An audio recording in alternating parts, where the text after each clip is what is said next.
UnitedIn2012.com presents the 2012 Values Survey by the Pew Research Center, which asked Americans 48 political value-driven questions. UnitedIn2012.com arranged them in descending order of the greatest percentage difference between Democrat and Republican. This video focuses on issue number 6. The number 6 issue with the largest percentage difference between Democrat and Republican response was to this statement: "We have gone too far in pushing equal rights in this country." Now, on this statement, "we have gone too far in pushing equal rights in this country," there is a 68% percentage difference.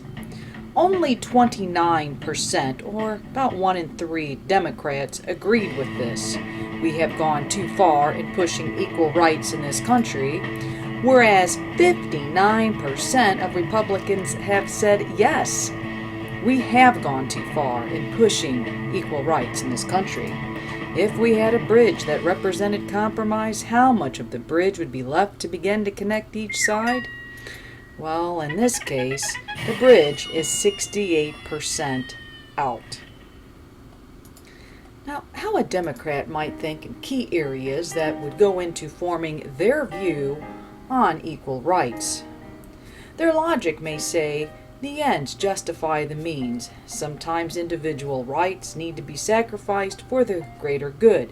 So programs such as affirmative action or other preferential treatment of minorities is okay. Their view of capitalism and government is often capitalism is the pursuit of greed and selfishness, whereas government is a force that can restore fairness and equality in a society that is unbalanced. Their perception of history may be we have had 200 years of institutionalized racism and discrimination. We need programs like affirmative action and equal protection laws. Their emotions may say it bothers me to see some minorities and women so suppressed. It's unfair and needs to be aggressively addressed. Their hopes, dreams, and goals may be to see a perfectly diverse America where there are equal outcomes. And their view of self and others may be helping others is fulfilling to me. It's my responsibility to help the oppressed. I feel I should be helped if needed. And at the heart of the Democrat, they often say, well, I have some control of my life. Society has a larger influence on whether I succeed or fail. That is why they are much more communally and collectively focused than the Republican. Also, how the Democrats may segment society. They often see suppressed groups that need extra protection under the law, such as the poor, blacks, Hispanics, gay, lesbian, transgender, women, illegal immigrants, and unions. They often see important groups that need protection against business, such as middle class, labor, and we probably should see the consumer in there as well. They see groups that need no special protections other than what's already afforded to them by law. These would include whites, straights, and males. Then they see groups that need to have less so others can have more. This is the rich, and also big business would probably fit in there as well. And each of these groups also have popular stereotypes reinforced and taught by personal experiences, Hollywood, media, and school. Now, how the Republican might think in key areas that go into forming their view on equal right, much different than the Democrat. Their logic often says the smallest minority on earth is the individual, and that individual rights are more important than the collective rights of one group. Their view of capitalism and government is often the opposite of the Democrats. They do not see capitalism as the pursuit of greed and selfishness, but rather as the pursuit of life, liberty, and happiness. They feel government is often a suppressive force and should be limited, just as the Founding Fathers wanted it to be.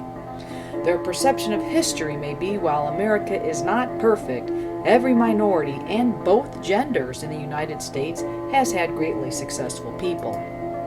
Their emotions may be success is reserved for the hardworking. Minorities and women, if they try, can and have succeeded in America today without extra help. I do feel good about this, and I really don't see society in terms of suppressed or non-suppressed.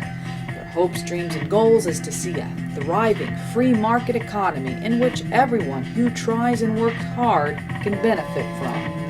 And their view of self and others often say, helping myself and my family are important to me. I don't mind helping those who can't help themselves. And at the heart of the Republican, he is individually focused. It says, I am in charge of my life. Whether I fail or succeed is up to me. Now, how a Republican segments society, again, much different than the Democrat. He sees the producer, or those who through individual efforts provide for themselves. He sees the lazy, people receiving hard-working taxpayer money without any or little individual effort. Then he sees the truly helpless, those who cannot, through individual effort, provide for themselves. They don't mind paying taxes to help the helpless as long as tax dollars are spent wisely. They are really tired of helping the lazy, and they want the producer to win. In summary, the Democrat who says we as a society have a responsibility to make sure everyone is treated fairly may say an active government needs to aggressively restore balance to an unbalanced society that was only set up originally for a few to win. This needs to happen by this aggressive government so that all Americans have a fair shot. Now the Republican says we as individuals have a responsibility to treat others as we would be treated. They say success is reserved for the hardworking no matter what color, race, or creed.